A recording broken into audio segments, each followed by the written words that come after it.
Proper land preparation and weed control is vital to obtain a good yield. To help with these processes, we recommend these 6 steps. 1. Choose an appropriate field. 2. Decide whether that field requires slashing. 3. Determine whether the field requires herbicide application. 4. Decide whether your field needs plowing or ridging. 5. Plant, then apply a pre-emergence herbicide. 6. Control weeds as the crop grows. Let's take a look at these steps one by one. Let's start with how to choose an appropriate field. Cassava will thrive in fertile soils. When selecting a field, keep an eye out for signs of biological activity like worm casts, but avoid some of the less desirable attributes for a cassava field. For example, a cassava field should not be stony, shallow, waterlogged, or sloping. The most important part of field selection is finding a good fertile soil. Now, let's look at steps 2 and 3 together. To make the right decision on whether a field requires slashing and/or glyphosate application, you must consider the type of fallow vegetation in your field. There are 4 different situations a field may fall under. 1. A bush vegetation with trees or woody shrubs. 2. A broadleaf vegetation without trees or shrubs. 3. A grass vegetation. Or 4. Very little vegetation. If your field falls in the first description of bushy vegetation with trees or woody shrubs, it will almost always be taller than 50 centimeters. This is about the height to your knee or slightly above.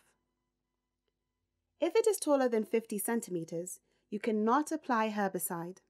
It is too tall to go over it with a sprayer. Instead, you will need to slash the vegetation. Bush vegetation typically regrows slowly, and you do not need to apply herbicide after slashing. You can directly clear the land. If the vegetation is less than 50 centimeters tall, do not slash it. Instead, directly apply it with a glyphosate-containing herbicide like Roundup Turbo, Touchdown Forte, Sarasate, or Forsup. Check the label for proper application and always wear protective equipment while applying herbicides to ensure safety. The vegetation must have green and fresh leaves for the herbicides to work effectively. Wait 2 weeks after spraying to allow the herbicides to complete a total kill. Then clear the land. If your field fits into the second situation and has mainly broadleaf vegetation without trees or shrubs, first check whether the broadleaf vegetation is fresh and green. If it is not green, but rather dry and withered, you need to slash it. Then clear the land. Herbicides can only effectively kill the weeds if they are fresh and green. Likewise, if the vegetation is fresh, green, and taller than 50 centimeters, you will need to slash it. It is too tall to allow going over it with a sprayer. As with bush vegetation of over 50 centimeters, regrowth is typically slow and you do not need to apply herbicide after slashing. You can directly clear the land. However, if the vegetation is less than 1.5 meters tall, you can use a glyphosate-containing herbicide rather than slash it. In this case, follow the same procedures as with the low bush vegetation, and don't forget to use protective equipment. The third vegetation situation, grass fallows, can prove more difficult to control since grasses grow quickly. Because of this quick regrowth, grasses are best controlled with herbicides. First, if it is, slash the grass and allow it to regrow for about 2 weeks. Then apply a glyphosate-containing herbicide. If it is not taller than 50 centimeters, apply the herbicide directly without slashing.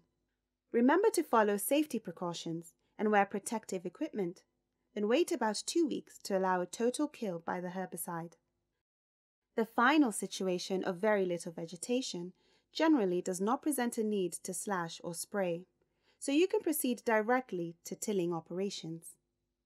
However, certain problem weeds do create an exception to this rule.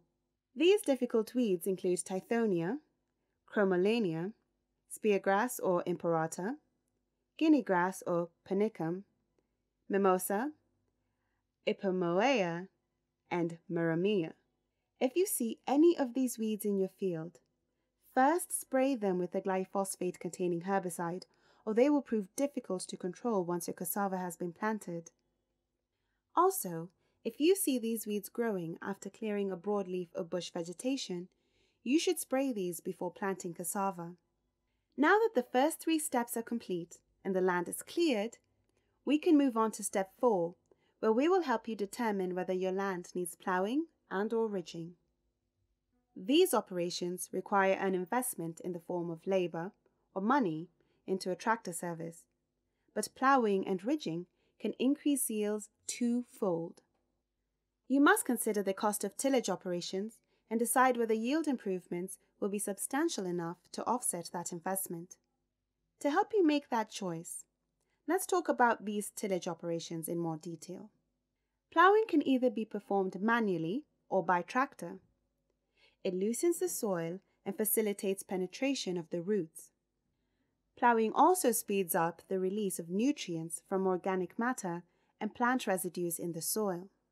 Ploughing is sometimes performed twice, mainly as a weed control method, but it is not very effective in this regard.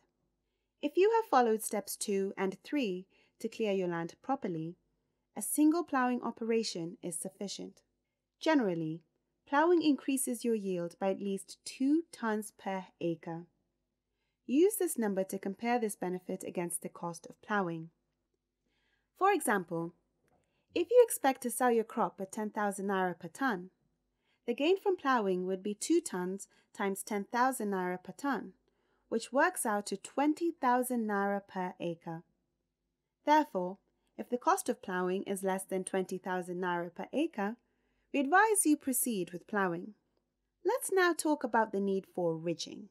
Ridging your field has several advantages, like helping to store more water in the soil, which can be useful in areas with short rainy seasons and heavy rain showers.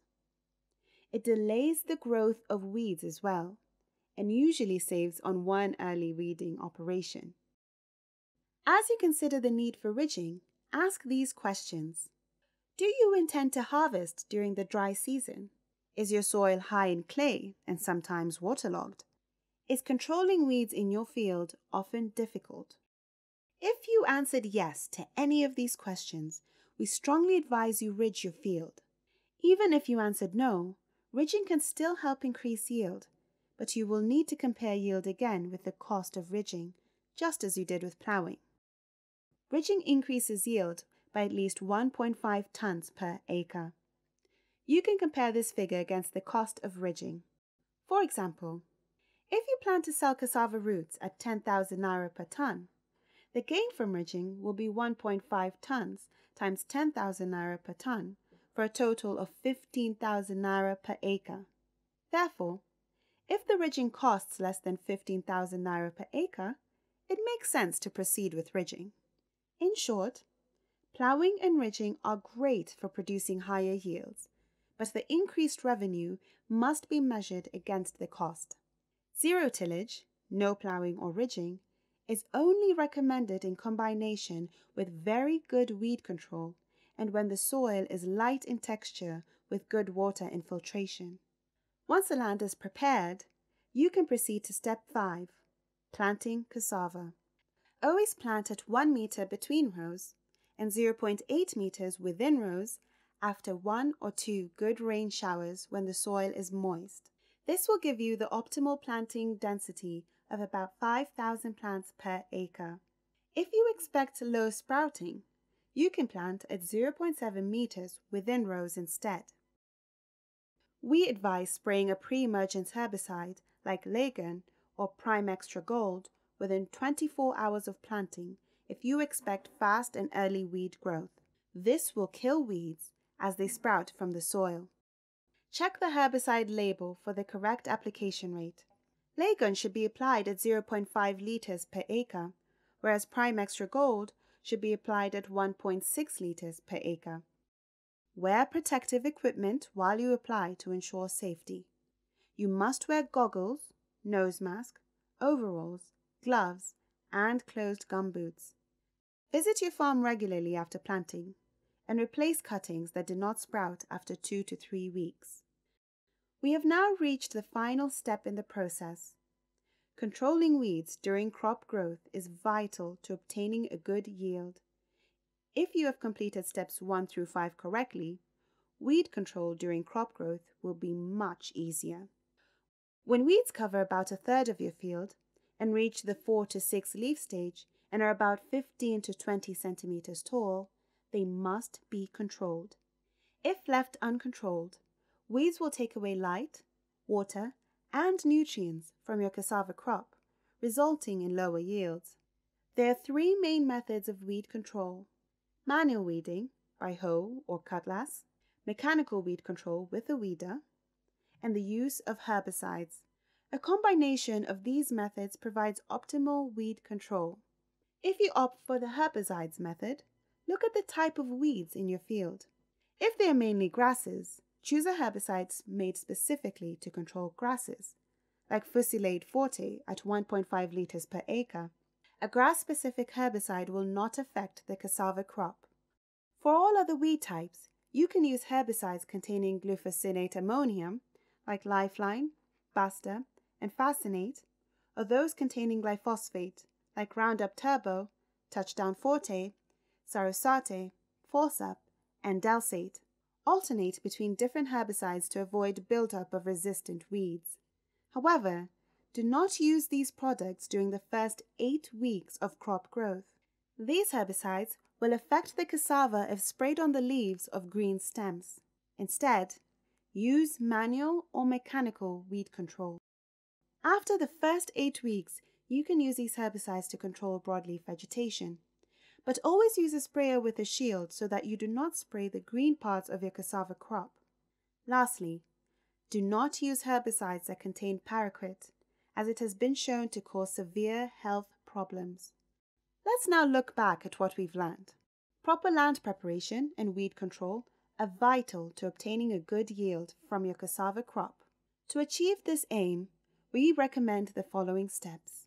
First, choose an appropriate field with fertile soil. Next, decide whether to slash and/or spray to clear your field. This decision depends on the type of fallow vegetation in your field. Then, you need to determine whether to plow and/or ridge your field. These operations increase yield, but at a cost, so you must weigh the value of the increased yield against the investment. After land preparation, you are ready to plant, and you should consider the use of pre-emergence herbicides. Finally, choose an appropriate method of weed control during crop growth. Thank you very much for watching. We hope you've enjoyed this video. For more information, here are some helpful resources.